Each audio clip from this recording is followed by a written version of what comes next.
the UnYoked Podcast, navigating the pain, process, and possibilities after a Christian divorce.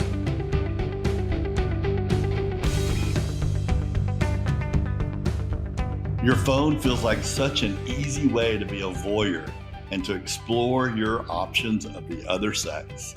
Not so fast. As we navigate the pain and the process and the possibilities of divorce here on the UnYoked Podcast with our Christian lenses on, we just have to dig down into this phenomenon that exploded during COVID in our frequently isolated lives, dating apps. And let's talk a little about dating in general. The first few episodes of the UnYoked Podcast focused on those considering or navigating a divorce. But now we're in the middle of the aftermath of divorce and in the landmines and in the opportunities. And some of those are dating and the online dating apps.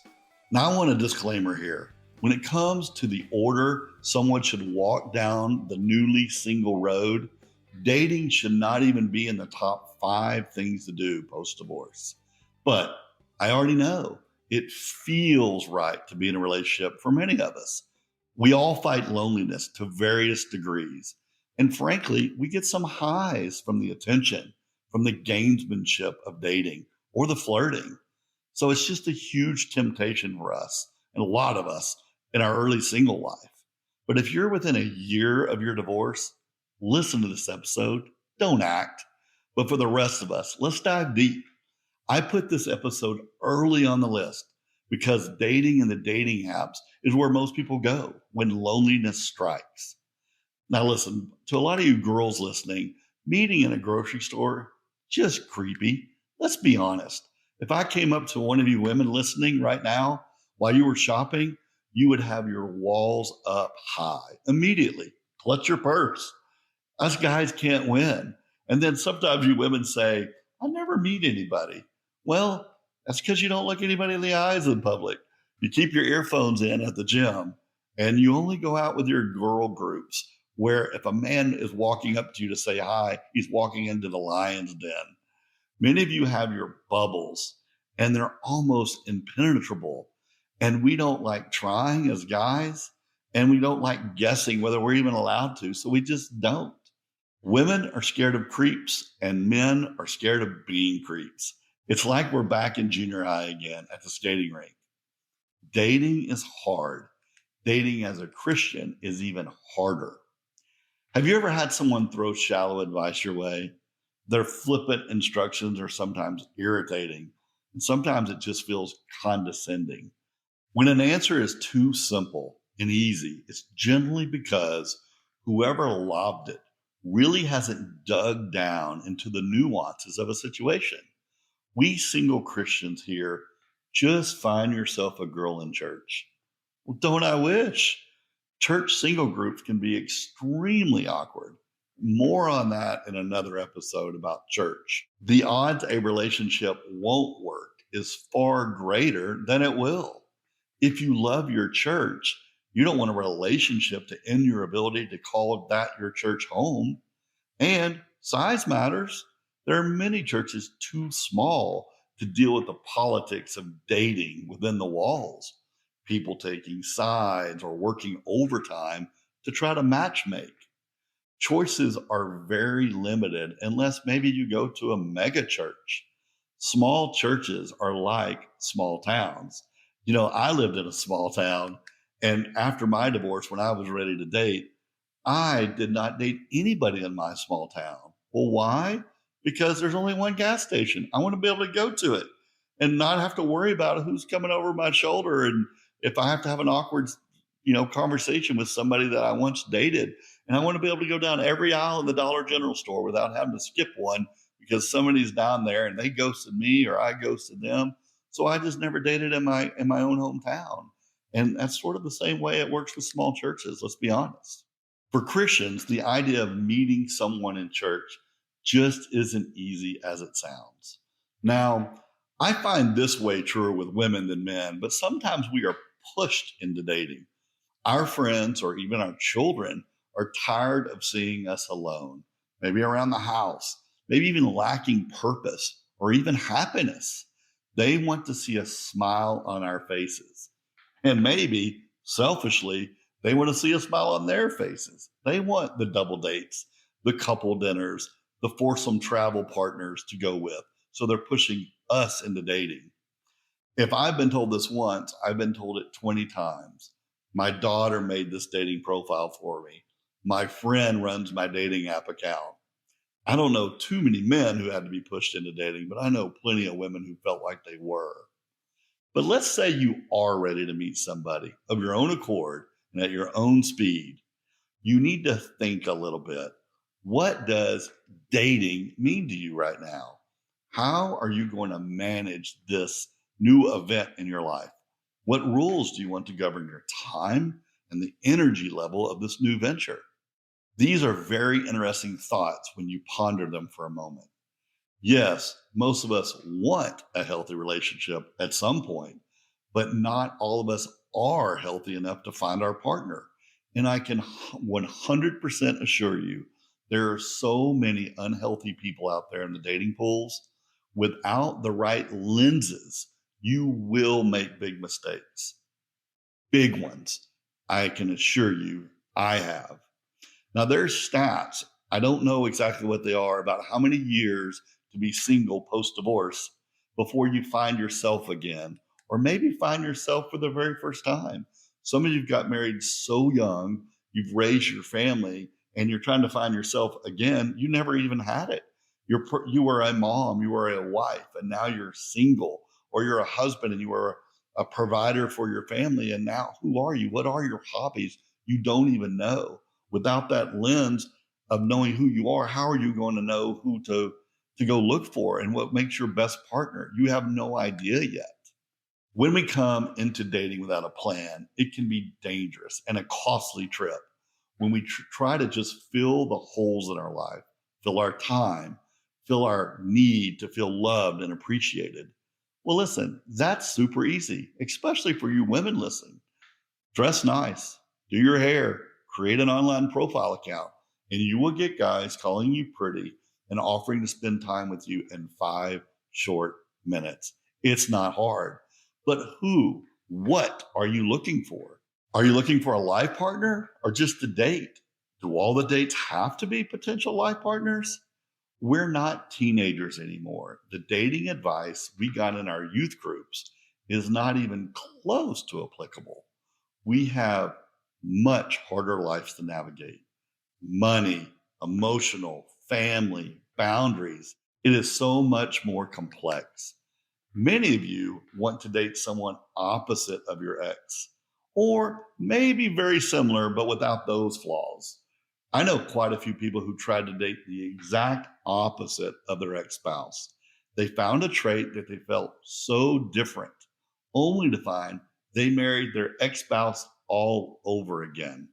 More of this phenomenon on a later full episode about dating and finding your right person. But it screams, you have to be healed to have a clear lens of what you want or need. Most of us gravitate back to the same type of people until we learn why we are attracted to that type of person and we fix it. But let's just assume you really are ready, you know what you want, and that you magically found someone who knows what they want too. How are you going to find each other? How many fish will you have to throw back before you find your next right partner?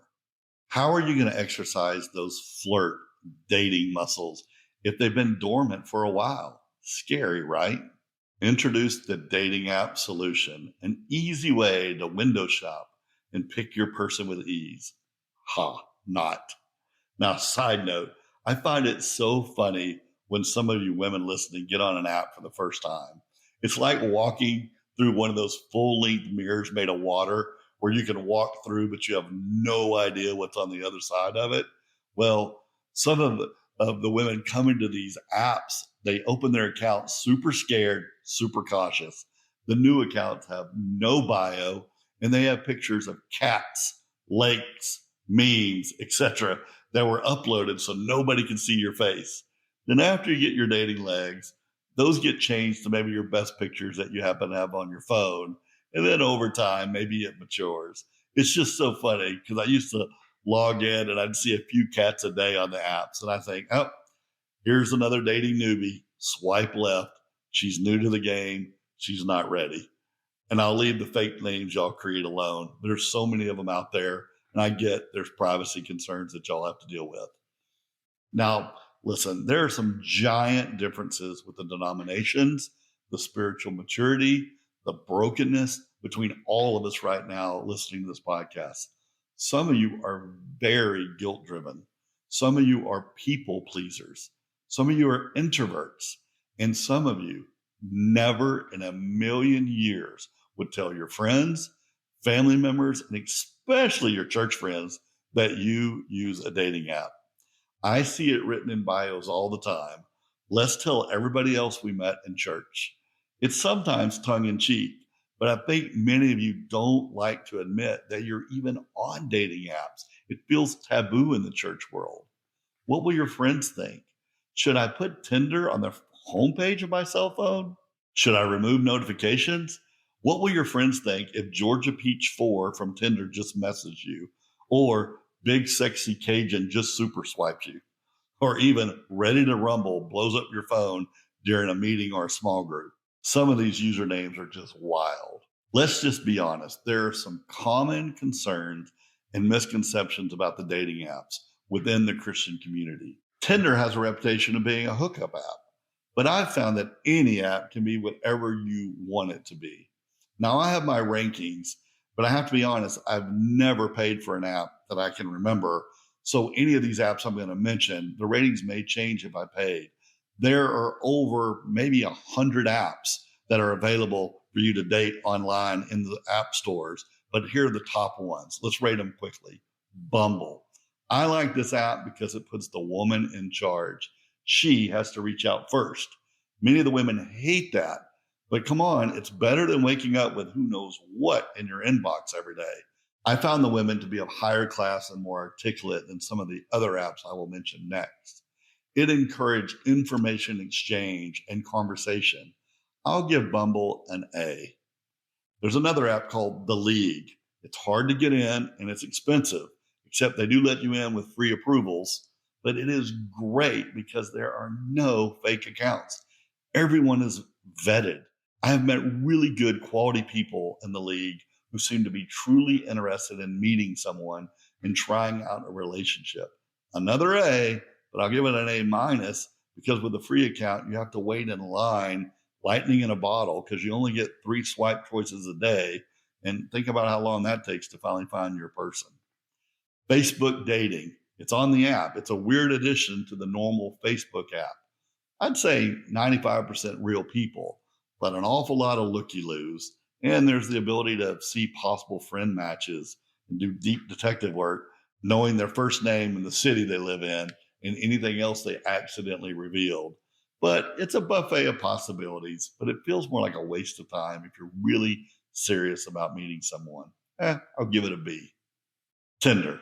Now listen, if Tinder's a hookup app, it's broken. I know it has a reputation, and it certainly does have some seedy things that rear their head from time to time. But once again, choose what vibe you put out and what vibe you accept. And it can work and it can be safe. But in general, it's a small bar on the side of the road. You might meet somebody in there, but it's probably not worth going in. Let's be honest. So I'll give it a C minus. Plenty of Fish. Another fairly popular one. Not sure why. I'd call it the armpit of dating apps. Fake accounts everywhere. The app features are not even working fully, specifically who's on right now and how far away they are. It just doesn't work. I don't know how to say this without just being super blunt, but the women I see just seem to be a little bit of lower class than the other apps, and I'll leave that right there, but I'll give this thing a straight up F. But add all the apps together, and I have met so many great women. I still stay in contact with them. There are absolutely some amazing men and women out there. And for those of you who say all men are dogs or all women are crazy, you might want to check yourself and your picker. I have found some great souls, some great conversationalists, great people along the way. And I would not have met 10% of these people without an app. it connected us. But let's highlight some of the warnings and the potential pitfalls of online dating and these dating apps. Now, I only date Christians. And I say that, I mean, people who put that in their profiles. How would I know? I dread the word spiritual. It's another choice you see on a lot of these apps. I don't even know what that means. I sometimes think of a gypsy with beads and tarot cards and tie-dyed shirts when I see that word. But I've met a few people that told me that they've used the word spiritual because they want to say they love God and they have a personal relationship with him, but they don't want to be associated with traditional right-wing Christianity, sort of the phenomenon that's going on right now. And so people are distancing from the word because they're distancing from the politics in the word. But maybe they need I love the Lord, but I hate religion button, but I don't think that's available to any of us. So what does Christian even mean anymore? There are people who would say that they are Christian, well, because they're not an atheist or not Muslim or not Buddhist. But I spend a lot of time trying to see what that means to someone. It's a weird test to just open up and ask right at the beginning of the conversation. And it's a long game test to see it played out. It's part of the exhaustive part of dating, getting to know someone and try to decide what they mean by the word Christian. Some people use church attendance. They'll ask about that as the bar to know how serious you are about your Christian walk. Some people use music choices. Do you listen to worship music? What books are you reading? Right? I found it takes time to see what the word means to someone. And there's not too great of a litmus test along the way. But there is a quick way I've found. It's what I call the cleavage factor. It only works for us men. The Christian that has 4 bikini, 2 bar pics, and enough cleavage out there to kill a goat. Now listen, I promise you, I may be the most liberal, conservative Christian there is. You can 100% be a believer and go to bars and to the beach. And yes, you can wear a bikini. You can drink. You can go braless. I don't care. I actually advocate that you're not restrained to someone else's definition of modest or whatever our cultural standards happen to be this year in this country. But I think I'm talking about the vibe and the look at me attitude. And I need to be looked at, the attention seeking. I have found the more cleavage in the biopics, the less spiritually mature. These are facts. You can debate me, but it says a lot about someone if they want to be known for their assets over their personality. This is a great example of the need to heal before you start dating. Why do you seek attention? What is healthy attention? And how am I going to try to get it? And why am I using an app to do it? Okay, another warning for the ladies. Guys, some guys will ask you to use a different app to chat, a chat app. But beware, think about why. Are they in a relationship already? Are they married? They don't want your pictures on their cloud, keeping you on the down low. If a guy asks you, would you move over to this chat app with me or exchange pictures? Move on, no matter what reason he gives. Spend more time chatting on the app you're on. Don't move off so quickly. Also, put a fair amount of pictures on your bio and it will slow down the request for more pictures. Don't give anybody any room to say, let's get off this app so we can exchange more pictures. Just give them what you're going to give them. Sometimes people ask because you only put one. Maybe put a little bit more. They won't be so greedy. A side note, when do you exchange numbers? My answer is after some serious banter and even after a video date. I need to tell you a quick story about my first date, or one of my very first dates after my divorce.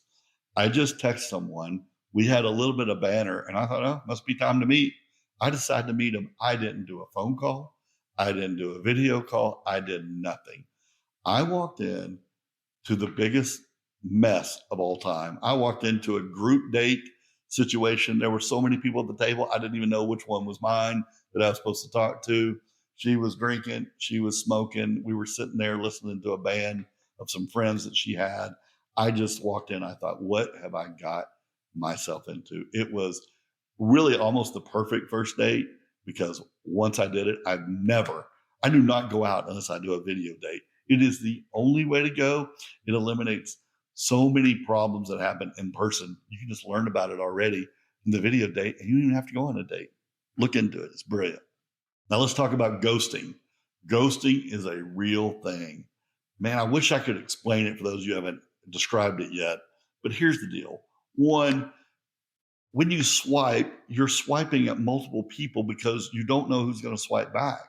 So what happens is you sometimes get slammed with multiple conversations going on. And when you have too many conversations, what happens is you feed one and you neglect the other. And so sometimes you have somebody who matches with you. You may be in a brief conversation and they just disappear. And you think, what happened there? Well, one of the reasons, they're just talking to too many people and you lost out. Timing. Somebody replied when they were up and you didn't. And then by the time 2 or 3 days later, they've already moved on. Just the way it is. Sometimes they're just not feeling it. It is what it is. It hurts sometimes, but hey, now you know where they stand or they know where you stand. I've ghosted plenty in my life, not super proud, but some of them made total sense. Some were missteps on my part. It just happens. In fact, a study a couple of years ago found that respondents had ghosted almost 30% of the people they dated, and they felt like they'd been ghosted by 25% of the dates themselves. People admit it. But additionally, 75% of the respondents to the survey said they believed ghosting was an inappropriate way to end a relationship. Isn't that crazy? But isn't it funny? In a way to end a relationship. What kind of relationship? You barely know each other. You've only just swiped on pictures and read a little bit of what they had to say. Is that really a relationship yet? I think that's where the nuances come in, is ghosting after you've built a relationship. That hurts. Ghosting when you're just getting to know each other, some people would just say that's fair game. That's the way it is.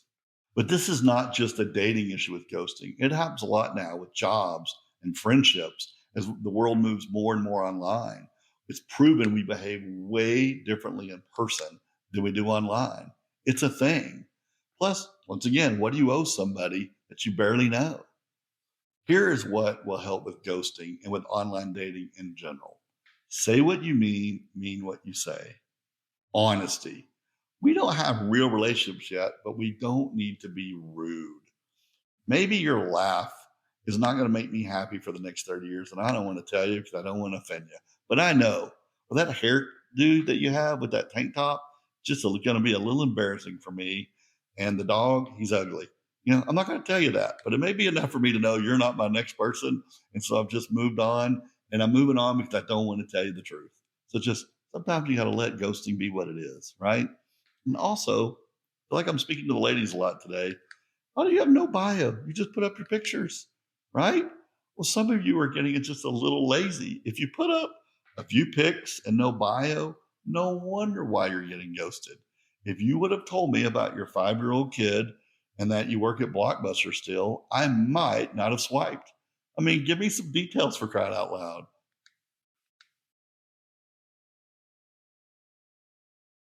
You and I can weed out people. Do you love golf? Good. I don't. Tell me now. Do you work on weekends? Great. Spit it out. You don't want to fly? Great. But reveal that in your bio. Now we're going to know. Now I'm going off hearsay here, but there seems to be plenty of married men on the apps. Beware. But here are some obvious signs. The chat picture apps, they want you off that app really, really quick to put you on a private app. You've researched them a little bit on social media and their pictures are weird, or they're nowhere to be found on social media with that name. They'll tell you things like, oh, I don't do social media, or I don't like doing selfies. Maybe he never invites you to his house, even after multiple dates in. His job requires a lot of travel, very irregular communication. Most of this time, when I hear these stories, it was obvious to me that the guy was married. I'm not sure how it happens so much of the women being fooled. Social media flag, like if they have a picture of a U.S. flag or a bald eagle or a picture of their truck, and they don't have a picture of their own face, red flag. 1, he's married. 2, what kind of guy can't put a picture of himself? Like, you can't handle technology now, in this day and age. You really want to date a guy with an eagle as his profile pic on Facebook? Is that what you really want? I don't think so. So if he says he doesn't take selfies, you can't figure it out, he doesn't have any friends to help him take a picture, that's a clue too. Well, that guy's either married or he's a loser. So walk away from those people. How about that? Okay, guys, a little behind the curtain information for you. Do you know that women in some towns have Facebook groups to deep dive into men's history and the details? So you better behave. So like here in Dallas, there are the women in Dallas, and if they're dating somebody that have any questions, they'll literally put a picture of him and comments, and people from all over the Metroplex will comment and say, oh, I used to date that guy. He's super nice. But guess what? Normally not that easy. It's normally, oh, he's a jerk. He ghosted me, or I found out that guy's married, or worse than that, he's talking to me right now too. So be on your best behavior. They're actually doing some really big things behind our backs, and maybe we ought to do the same thing back, but they're probably a little smarter than we are. Now let's talk about approaching Christian dating with integrity and authenticity. Hear me out on this one. Even though I do seek God's wisdom and guidance in the dating journey, but this Christianese has become an issue. I don't want to be guilty of using my Christian status to manipulate women looking for a spiritual leader in their next husband. Let me give you an example. I used to pray before meals when I went out on a date, but I stopped. I stopped doing that. And here's why. I got told almost at 1,000%, batting 1,000%, no one has ever prayed before. Well, I thought in my mind, it was the perfect scenario to pray and start off a relationship right, meaning both acknowledge we're believers, we want to pray, let's start this relationship on the right foot. What I found is, unknown to me, it became a free check mark on the tally of who Todd is. This guy prays. No one else prays. Oh, I really like this guy. And I thought it felt like a weapon that I had to win someone over. And I stopped doing it. Doesn't mean I wanted to, but I really felt it was an unfair advantage. It became manipulative. And so a lot of times Christians judge one another by what books we read, what we listen to, how often we go to church, do we pray ahead of time. And as a man, I just felt it was really just wrong for me to play that card. Plus, with what I do for a living and working with churches, I feel like I'm already portraying something, and that feels really unfair. Plus, let's talk about this. When is a man your spiritual leader? When does that kick in? And how? We're not married yet. I'm not your husband. When am I a leader of anything? You're still a woman, independent, and you're under the covering of God. We've already left our parents, right? A long, long time ago. Now we're independent. So where's our spiritual covering coming from? And plus, I've been told too Christian, not Christian enough. Now, once again, maybe I'm not the right guy to tell this story. I work in a very conservative realm of Christianity, seminaries, churches, ministry organizations. Yet, I guess I can be considered a little edgy. Tattoos, long hair. I love some great conversations. I love talking about theology, and I also enjoy a lot of what the world has to offer. I've been called too Christian. People were scared to date me. I've been called not Christian enough because I don't do the church things as often as some want me to. But I do know that dating Christians is a lot more complex than just that. There's a lot of matching of theology and, frankly, assumptions of what a Christian life should look like. Meshing is very hard. There's going to be a lot of swing and misses in your online dating as a Christian, which bleeds directly into this: politics. So many online profiles have this statement: if you voted for Biden, swipe left. I cannot date a Trump supporter. I met an amazing woman one time. We got along so great. She hated Donald Trump in a way that I had no idea. This is a 30-minute story, and I won't tell the whole thing, but she once asked me if I supported Trump. I don't even know what that means. In her mind, you're either for him or against him. And I had to sit here and navigate I don't support this, but I do support this, because everything's nuances and details. It's not as simple as love Trump, hate Biden. I mean, we make it that simple, but it's just not. There's this interesting survey that came out, and it said that back 30 years ago, parents had no Only 30% of parents had no problem of letting their kid date somebody from a different political party. They said as long as that person loved their child, that was okay with them. They wanted to love uh, to rank higher than the political affiliation. Now it's 70% of parents do not want their kids dating anybody of the opposite political party, regardless of love. Doesn't that say a lot about our society? Don't make me preach right here, but the Bible is constantly showing us this balance between truth and grace, truth and mercy. And we as people, therefore our churches and our political parties, get this wrong all the time. We swing too far to the right or swing too far to the left. Too many of us make a mistake of politics and Christianity instead of talking and thinking through why we feel how we feel and challenging our own beliefs and assumptions. And we may leave some great people out of our potential network of friends and of even life partners if we sit here and put a political lens on top of who we may talk to. It's just not healthy. True Christianity does guide our worldview and our passion, but the gospel is not politics, nor is it American nationalism. And some of you need to take the time to see that difference. Okay, so you found somebody cool and funny via messaging, and you might be willing to meet. Well, first date suggestion, like I mentioned before, video date. The cost and time are too valuable to risk it. You can tell in seconds when somebody walks in the door and starts talking whether you vibe. You can get online and solve that problem without spending so much money. I've literally been on a video date and 2 seconds in, 10 seconds in, I already know it's a no.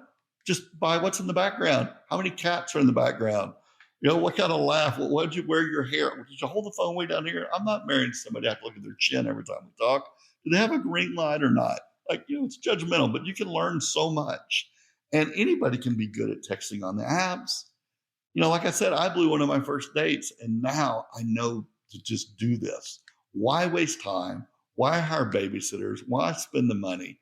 Respect people's time. Guys, I know we pay mostly, and it's very expensive to go on a date to have a swing and a miss. But don't forget the women. Sometimes they're hiring babysitters. Makeup isn't cheap, right? They're putting money into this too. It's not just you go out and get somebody to eat with for your meal and you don't have to eat alone. Respect the other person's time. So how do you discern God's will in a potential relationship and with the decision making? I don't know. I hear that when you know. But here is where I started. Now listen, I can't believe I'm going to put this out there like this in the universe, but I'm gonna. And I'm going to do this because it's in the hopes that it helps somebody listening. I want to role model what I believe is a super healthy exercise. Right. There's a great saying. I think Chuck Swindoll came up with it. He's the one who told me, and that is, thoughts disentangle themselves over the lips and through the fingertips. When you say something, when you write it, things make sense. And so I took time to write a blog that I'm going to share with you. If you're interested, I'll give you the URL, that it talks about who I am, who I want to be, what I want to be out of a partner, what I want to be to them. And I wrote it. I wrote it down. I wrote it down for me to hear it. I've edited it over the years. It's my North Star of dating. And I think it's really, really healthy to do. I've actually sent this out to a few people that I was in relationships with. But here's the deal. I think it's important enough that I'm going to put a link to it on this toddturner.com. You can go take a look, not so you can see that I did anything great, but you can get a feel for what maybe you could do with that exercise, right? Try it yourself. Don't let 100-word bio limit on a dating app say everything there is to say about yourself and to your potential partner. Write something longer. Now, I've heard some people say, I don't want to reveal too much on the bio. I want it all to come out organically. I get that. But how many people do you have to spend how much time with in order to find out that you're not or never will be in alignment? So maybe if they read a little bit about you, a deeper dive, it wouldn't take 30 dates to figure it out that this isn't going to work. If I just would have known that was their life goal right off the beginning, I'm not going to be a missionary in Uganda. And so we're not a thing, right? Okay, topic change. Let's talk about women and red flags. Don't ignore them. And why? Just why? I feel like too many times I hear women say, well, I saw these red flags, but listen, if I sniff a red flag, I run. Why stick around for clear red flags? Well, he said he wouldn't hit me. It was just his ex wife. I mean, I know he just came out of a divorce, but he seemed really stable. Like, I know he lives at home, but that's just because his last boss was a jerk. I know he's a horrible communicator, but he's just been so busy at work. I mean, come on, there are some giant differences between red flags and imperfection. We will really unpack this in a different episode, but red flags are red flags. Listen to your close friends, not to your heart. Your heart will lie to you. It just will. Your desire to be in a relationship will put blinders on your eyes. Red flags are just that. Observe them and act accordingly. Here are some practical tips and advice I have collected for navigating Christian dating and dating apps. 1, take breaks. It works in cycles. It's super frustrating, but breathe a little bit. It's okay to turn them off. It can be exhausting. I've deleted, hid, blown out all the apps over and over on my phone. Go your speed. And realize there's a giant cultural phenomenon happening. I call it the buffet mentality. No one eats steaks and eggs anymore. We walk to a buffet, we put on what we want on our plate, and we can walk to our table and we'll see somebody come by with shrimp. Like, oh, I didn't know we had shrimp. Just go get rid of that food. Let me go back and get the shrimp. There's always that fear of missing out, and I think I can do better. No one just takes the steak and the potatoes to their table anymore. And this is causing a problem. There's always something better out there. All right, here's something controversial.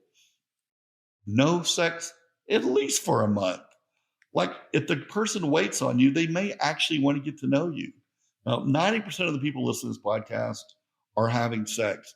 Statistically, it's just true. So let's be practical here, folks. I know it's a Christian dating app, and no, we're not supposed to have sex. But guess what? Well, we are. But I'm telling you, those that are listening, you wonder why you blow through people. Sometimes it's the sex the genie is out of the bottle. And if somebody isn't willing to wait to get to know you, they're not willing to wait. That's a great litmus test. Don't have sex early, and your relationships will go a lot better, a lot better. Have effective communication strategies. What's up? What are your weekend plans? Those are not healthy signs of communication. Good morning. Hey, cutie. Get to know each other. See who really leans in with you.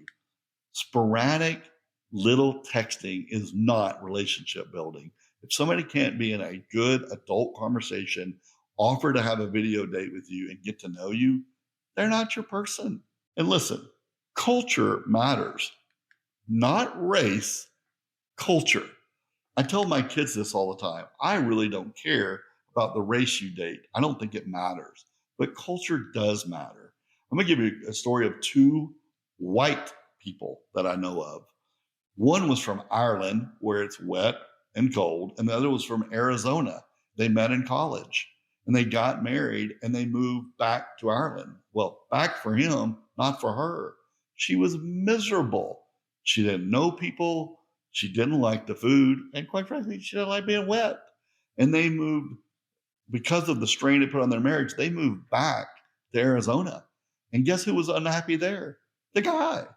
This has nothing to do with race. This is culture. They grew up in different cultures, and it was a lot harder to mesh than they would ever thought, because when you're in love, you think love conquers all. Beware of culture, of the person you're dating and who and what they are and what their family is, because those are really hard to mesh sometimes. To navigate this stage of singleness, you must understand the importance of patience, trust, and surrendering to God's timing in the dating process. Now, I want to end where we began today. Most all of you listening need more work on yourself before you get out there. If you are not in regular counseling or have never been, I venture to say you are not ready. You aren't healthy enough to date seriously. Take time to heal. It will make everything else go way smoother later. Also, as negative and time consuming and frustrating as online dating can be, do have fun. I'm a big believer in testing and training your relationship muscles. We'll talk more about dating and finding your next partner in a future episode. This one was more of the navigating dating apps episode. And to throw a warning shot your way, if you want to see what my personal dating manifesto looks like, and maybe consider writing something for yourself, just go to toddturner.com/divorce and tell a friend about this podcast. It really helps when you subscribe, rate, and review this podcast. So if you want more help with your online dating, maybe your profiles, or to go look at my dating manifesto that I put up, go to toddturner.com/divorce, where you can get more things to help you on your singleness journey, your divorce journey. Maybe you are ready to date, and let's just go a little bit deeper. All right, blessings. See you soon.